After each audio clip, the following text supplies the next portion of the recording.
Hola jóvenes, este video tiene por fin repasar el tema depuración de deudores que vimos la última clase. Vamos a arrancar con el concepto de depuración de deudores. Se llama así a la tarea de analizar los saldos individuales de cada deudor, de cada cliente, con el fin de reflejar en la cuenta, deudores por ventas o deudores varios, solo a aquellos que pagan regularmente y en tiempo y sacar de la cuenta de deudores por venta, deudores varios, a aquellos clientes que no están en esa situación, es decir, que están con mora o que están con algún tipo de litigio judicial o que directamente son declarados insolventes incobrables. Para efectuar este procedimiento debemos analizar el saldo de cada una de las cuentas a través de los comprobantes, facturas que hemos emitido en cuenta corriente y los recibos de cobranza que hemos ido registrando y comprobar que los saldos contables de las cuentas deudores por ventas o deudores varios reflejen la realidad. Otro método de control que nosotros no vamos a ver en la materia es el que se denomina la circularización, que consiste en enviar cartas a nuestros clientes en cuenta corriente y preguntarles a ellos cuánto nos están debiendo a nosotros. Normalmente lo que se hace es mandar una carta y decirle, señor cliente, según nuestros registros, usted tiene una deuda con nosotros de tantos pesos que vence X día. Esto es cierto, es falso, y entonces así tenemos como un método de control más para ver si los saldos contables reflejan la realidad. Con la información recopilada se la compara con el saldo que surge de la contabilidad y se hacen ajustes si correspondan. Acá yo quiero em, remarcar un par de cosas. Primero, cuando yo digo que la depuración de deudores está en la cuenta de deudores por ventas o deudores varios, quiero que lo tomemos en un sentido amplio. Para todos, para todas las cuentas que incluyen el rubro créditos, no solamente deudores por ventas o deudores varios, sino también documentos a cobrar, cheques diferidos a cobrar, etc.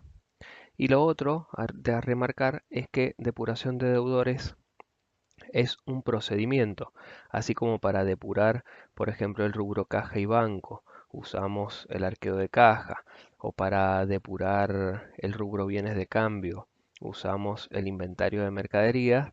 Bueno, para depurar el rubro crédito, para hacer que el rubro crédito refleje la realidad, usamos un procedimiento que se llama depuración de deudores. Deudores morosos. De ese procedimiento de depuración de deudores puede surgir que encontremos clientes que estén atrasados en sus pagos y con lo cual vamos a tener que proceder a reclasificarlos. ¿Qué significa esto? Lo sacamos de deudores por ventas y lo mostramos en una cuenta que exponga mejor la situación de esos clientes. En este caso la cuenta se llama deudores morosos, que es una cuenta patrimonial de activos saldo deudor y que sirve para exponer mejor la situación de que hay clientes que están atrasados en los pagos o vencimientos. Veamos un ejemplo.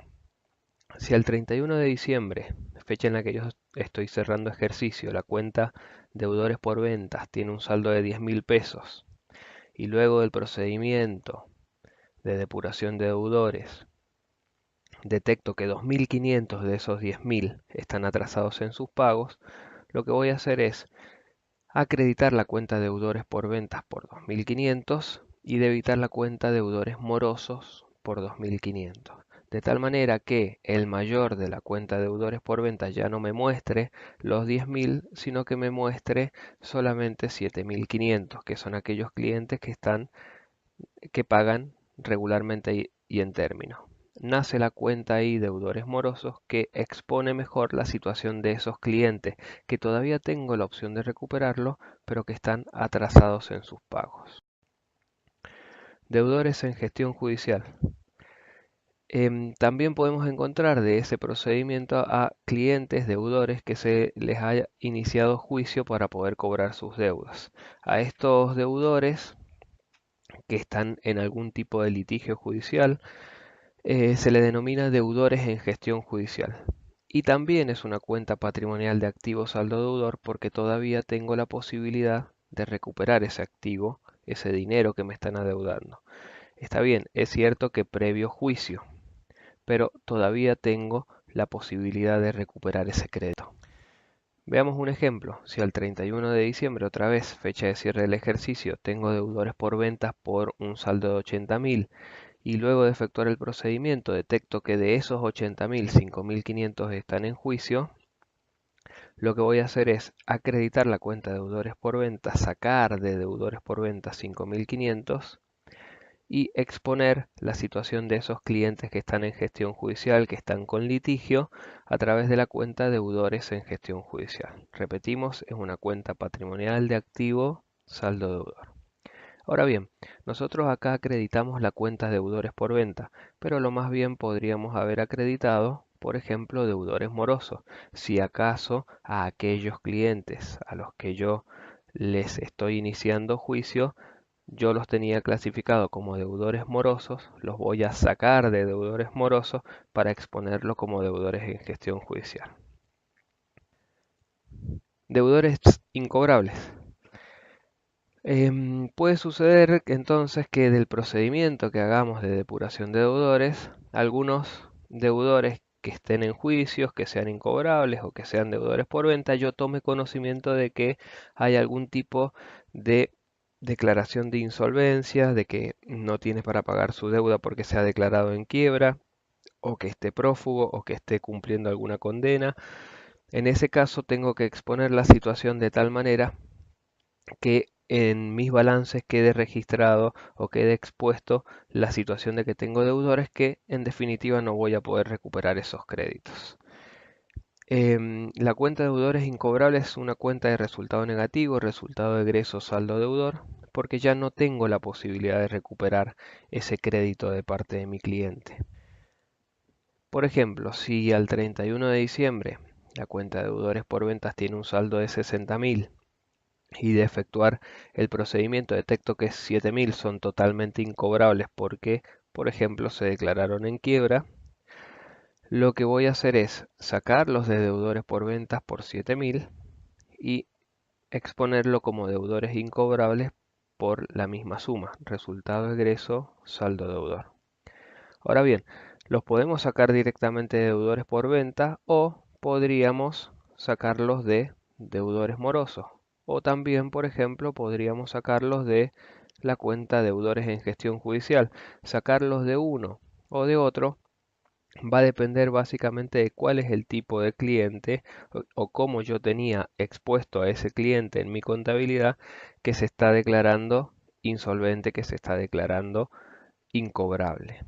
Esto en los trabajos prácticos va a ser un dato. Yo les voy a decir, por ejemplo, de los clientes en cuenta corriente se declararon incobrables X monto o de los deudores que teníamos en gestión judicial se declararon incobrables X monto, ¿sí? En la realidad, ustedes van a saber cuál es el cliente y cómo lo tenían expuesto a ese cliente en la contabilidad, ¿sí? Esto que hemos visto hasta acá tiene que ver con lo que nosotros vimos al principio del curso sobre las reglas de apropiación de los gastos. Recordemos que habían tres reglas de apropiar los gastos. Uno, si lo podíamos vincular con un ingreso. Dos, si lo podíamos vincular con un periodo de tiempo. Y tres, si no lo podíamos vincular ni con ingreso ni con periodo de tiempo, registrábamos el egreso cuando lo conocíamos. Bueno, esta forma de registrar los incobrables tiene que ver con eso. A medida que los voy conociendo a los incobrables, voy registrándolo como resultado egreso, saldo deudor, en el mismo ejercicio en el que los voy conociendo.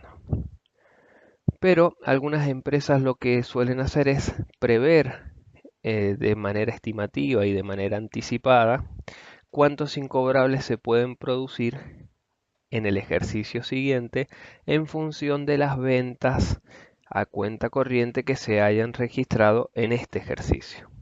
Eso es lo que denominamos previsión para incobrables y es la segunda forma que vamos a ver de registrar incobrables. Tal vez un poquito más compleja porque tiene dos pasos y no como la anterior que tenía solamente a medida que lo iba conociendo iba registrando los incobrables.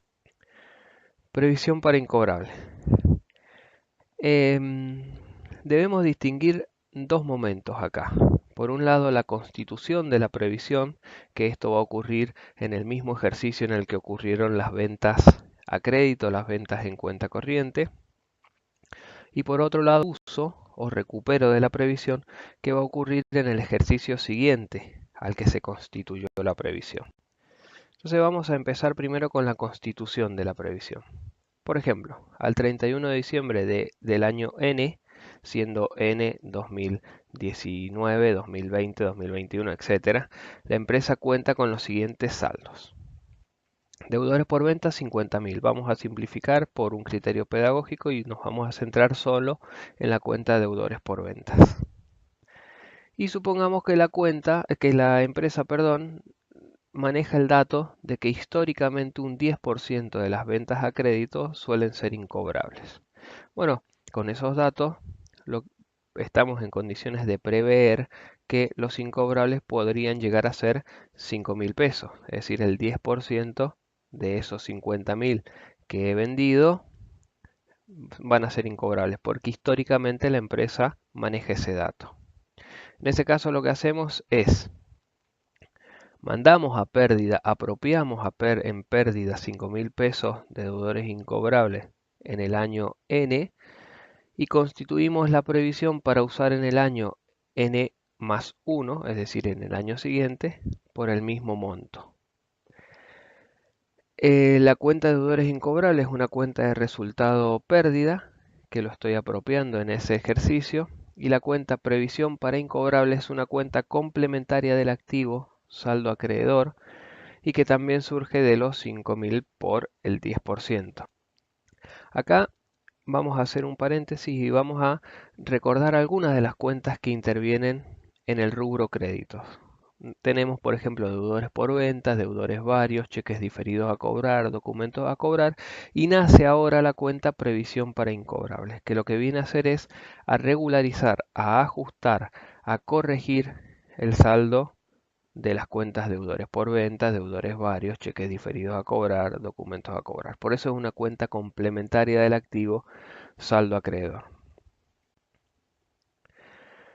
El segundo momento que habíamos dicho era el del uso o recupero de la previsión. Y acá puede ocurrir tres cosas.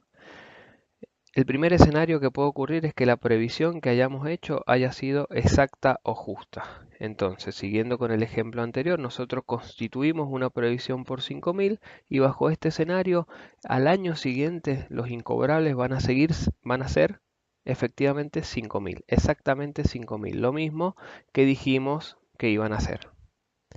El segundo escenario es que la previsión haya sido constituida en defecto, es decir, por menos. Constituimos una previsión por 5.000 porque dijimos que los incobrables iban a ser 5.000, pero terminaron siendo un poco más. El tercer escenario posible es que la previsión haya sido constituida en exceso, es decir, por más. Constituimos una previsión por 5.000 y los incobrables no fueron 5.000, sino que fueron menos de 5.000. Esos son los tres posibles escenarios que se pueden dar. Entonces nosotros, siguiendo con el ejemplo de la constitución de la previsión que hicimos por 5.000 pesos, vamos a analizar esa constitución a la luz de los tres posibles escenarios. Entonces veamos el escenario 1. Recordemos cómo tenemos la situación a este momento. Nosotros tenemos la cuenta deudores por ventas por 50.000 y tenemos la cuenta previsión para incobrables por 5.000 que corrige ese saldo de deudores por ventas, ¿sí? Esto surgió, la cuenta previsión para incobrables surgió del asiento de la Constitución, ¿sí? Recordemos. Bien, en este escenario vamos a suponer que la previsión fue justa o exacta, es decir, que se declararon incobrables exactamente por 5.000 pesos, tal como dijimos que iban a ocurrir. Entonces la referencia dice, al 31 de diciembre del año siguiente a la constitución de la previsión, los clientes que se declararon incobrables fueron exactamente 5.000. Bien, entonces en ese caso vamos a usar la previsión para incobrables debitándola por 5.000 y sacamos de la cuenta deudores por ventas esos 5.000 porque ya no los voy a tener. el cargo a pérdida lo hicimos en el ejercicio anterior, bajo esta modalidad. Lo hicimos en el ejercicio anterior porque fueron donde se produjeron las ventas a créditos, ¿sí? Entonces la previsión para incobrable, luego de mayorizar este asiento, nos queda en cero porque todo lo que dijimos que iba a ocurrir efectivamente ocurrió, ¿sí? Veamos el escenario 2. También vamos a partir de los saldos luego de la constitución, que tenemos deudores por ventas por 50.000 y la previsión que corrige ese saldo por 5.000 pesos. Surge esto entonces de la constitución. Estamos analizando esa constitución a la luz de este segundo escenario. Bajo este segundo escenario, la previsión que hicimos fue por defecto o por menos. Es decir, dijimos que iban a ocurrir incobrables por 5.000, pero en definitiva ocurrieron por más. Veamos qué dice la referencia. Al 31 de diciembre del ejercicio siguiente a la constitución de la previsión, los clientes que se declararon incobrables fueron 7.000, es decir, 2.000 pesos más de lo que nosotros dijimos el año anterior que iban a ocurrir. Entonces, en ese caso, ¿qué hacemos? Usamos la previsión que tenemos y que la tenemos por 5.000 pesos como máximo, sacamos de deudores por ventas a los 7.000 pesos y usamos la cuenta deudores incobrables por 2.000 pesos. Acá, algunos autores, en lugar de usar la cuenta de deudores incobrables, lo que deciden hacer es usar una cuenta que ajuste los resultados de ejercicios anteriores, porque entienden que se debe usar una cuenta tal que refleje que constituí por menos una previsión porque erré el cálculo. Bueno, nosotros a los efectos pedagógicos vamos a usar la cuenta directamente de deudores incobrables que me refleja incobrables que se produjeron durante el ejercicio, ¿sí? Entonces cargamos a pérdida en este ejercicio lo que no cargamos a pérdida en el ejercicio anterior. De esta manera, el mayor de la cuenta previsión para incobrables también queda en cero. Nótese que la previsión la usamos como máximo por 5.000 pesos. Analicemos el escenario 3. Vamos a partir de los saldos de la constitución, esos que hicimos, constituimos la previsión por 5.000 pesos, cuando hicimos deudores incobrables a previsión para incobrables, pero la vamos a analizar a la luz de este escenario 3. En este escenario 3, la previsión que hicimos fue por exceso o por más.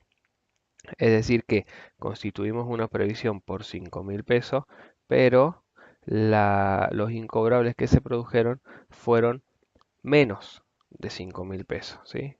Predije que iban a ocurrir incobrables por 5.000 y la realidad me demostró que no fueron por 5.000, sino que fueron por menos de 5.000. Veamos qué dice la referencia. Supongamos que al 31 de diciembre del año siguiente al que se constituyó la previsión, los clientes que se declararon incobrables fueron 4.500. Entonces, ¿qué vamos a hacer ahí? Vamos a usar la previsión por esos 4.500 y vamos a acreditar la cuenta deudores por ventas por 4.500 pesos. De tal manera que el mayor de la cuenta previsión para incobrables todavía nos queda con un saldo de 500 pesos que podríamos usar si eventualmente tenemos el dato de que un incobrable por 500 pesos se produce. Pero vamos a suponer de que los 4.500 fueron todos los incobrables que se produjeron y lo que tenemos que hacer al 31 de diciembre del año siguiente, el de la constitución de la previsión, es usar o recuperar toda la previsión que hicimos. Ahora bien, ese saldo de 500 pesos que nos queda ahí, ¿qué es? Podríamos llegar a decir que son 500 pesos que nosotros cargamos a pérdida en el ejercicio anterior. Es decir, en el ejercicio anterior cargamos a pérdida 5.000 pesos, cuando en realidad tendríamos que haber cargado a pérdida, si hubiésemos hecho bien los cálculos, solamente 4.500. Entonces con esos 500 pesos tener que hacer algo. Y como es necesario dejar en cero a esa previsión para volver a hacer una para el año siguiente, lo que vamos a hacer es debitar la cuenta previsión para incobrables por esos 500 pesos de diferencia y nace acá la cuenta área. La cuenta ARIA significa ajuste de resultados de ejercicios anteriores. Lo intuitivo sería usar acreditar la cuenta de deudores incobrables, porque uno dice, bueno, si cuando constituí la previsión hice deudores incobrables a previsión para incobrable, ahora que me doy cuenta que la constituí de más, puedo revertir ese asiento por el exceso diciendo previsión para incobrable a deudores incobrables. Pues bien, no acreditamos la cuenta de deudores incobrables porque las cuentas de resultados se funden y terminan con saldo cero al cierre del ejercicio anterior. Y como acá lo que tenemos que hacer es corregir el cargo a pérdida que hicimos en el en el año anterior por exceso, usamos esta cuenta área que nos ajusta los resultados de ejercicios anteriores. Analicemos la cuenta área a ver de qué trata. Esta cuenta, como su nombre lo dice, ajusta los resultados acumulados o los resultados obtenidos en los ejercicios anteriores. Es una cuenta patrimonial de patrimonio neto, pero básicamente con función regularizadora. Regulariza específicamente a la cuenta resultados de ejercicios anteriores, resultados acumulados, resultados no asignados, que son la manera en la que lo pueden encontrar en el rubro patrimonio neto. El saldo de esta cuenta va a depender de la diferencia de los movimientos de las cuentas corregidas, es decir, que puede tener saldo deudor o saldo acreedor. Puede mostrarme un ajuste por ganancias o puede mostrarme un ajuste por pérdida. Veamos cómo está analizado el rubro patrimonio neto. El rubro patrimonio neto, ustedes tienen el capital inicial o eventualmente acciones en circulación, según como lo hayan visto. Las reservas, que son aquellas ganancias que no se han distribuido y que están ya sea porque lo mandan las normas o porque lo manda el estatuto, creadas. Está la cuenta resultado del ejercicio, que puede ser ganancia o pérdida. Y está la cuenta resultados acumulados o resultados no asignados o resultados de ejercicios anteriores, que es la suma de todos los ejercicios de todos los resultados que he obtenido en los ejercicios anteriores. Bueno, corrigiendo esos saldos aparece la cuenta área, ajuste de resultado de ejercicios anteriores. Para resumir un poco lo que hemos visto, hay dos formas o dos opciones de registrar los incobrables. La opción 1 es cuando conozco el incobrable, que lo que hago es mando a pérdida en el momento en el que lo conozco, deudores incobrables a deudores por ventas, que eso es la manera en la que lo que hacemos es registrarlo en el momento en el que conocemos que se ha producido la causal de incobrabilidad, la causal de insolvencia. Es la forma más simple también de hacerlo. La segunda opción, que es de manera estimativa y de manera anticipada, y es cuando las empresas lo que deciden es crear una previsión. Normalmente lo hacen porque lo que quieren hacer es exponer la pérdida de los posibles incobrables que se vayan a ocurrir en el mismo ejercicio en el que se produjeron esas ventas a crédito, ¿sí? Entonces, si partimos de una línea temporal y decimos que estamos al cierre del ejercicio del año N, vamos a constituir la previsión para incobrable, cosa que hacemos haciendo el asiento de deudores incobrables a previsión, de tal manera de cargar a pérdida por medio de la cuenta de deudores incobrables aquellos gastos que la empresa estima, aquellas pérdidas que la empresa estima que se van a producir en el ejercicio siguiente y que tienen relación con ventas que se han producido en este ejercicio que estamos cerrando. El segundo momento importante es al 31 de diciembre del año N+1, es decir, al año siguiente, en donde yo voy a usar o recuperar esa previsión. Y acá pueden ocurrir tres escenarios posibles. El primer escenario es cuando la previsión fue exacta, lo que hago a través del asiento previsión para incobrables a deudores por venta. Es decir, saco de deudores por venta aquellos que efectivamente se produjeron como incobrables, se declararon incobrables. Y yo utilizo la previsión que había hecho en el año anterior. El segundo escenario posible es cuando la previsión fue hecha, nos quedamos cortos en la previsión, es decir, que fue hecha en defecto, fue hecha por menos. Entonces, en ese caso, lo que hacemos es usar toda la previsión que hicimos en el ejercicio anterior, sacar de deudores por ventas el total de los deudores que son incobrables y utilizamos la cuenta deudores incobrables, cuenta de resultado egreso saldo deudor, por la diferencia, ¿sí? De tal manera que cargamos en este ejercicio lo que no cargamos en el ejercicio anterior porque nos quedamos cortos en la previsión. Y el tercer escenario posible es cuando la previsión ha sido creada en exceso, es decir, cuando hicimos la previsión, mandamos a pérdida a deudores incobrables más de lo que en definitiva terminó ocurriendo. En ese caso, lo que hacemos es utilizar la previsión y nace la cuenta área que lo que hace es ajustar los resultados de ejercicios anteriores. Específicamente lo que va a hacer es ajustar los deudores incobrables que cargamos de más en el ejercicio anterior y lo dejamos expuesto a través de la cuenta ajuste de resultados de ejercicios anteriores. Bueno, esto ha sido el tema depuración de deudores. Espero que haya quedado claro, espero haberme hecho entender y cualquier duda o consulta la podemos revisar en el aula. Hasta luego.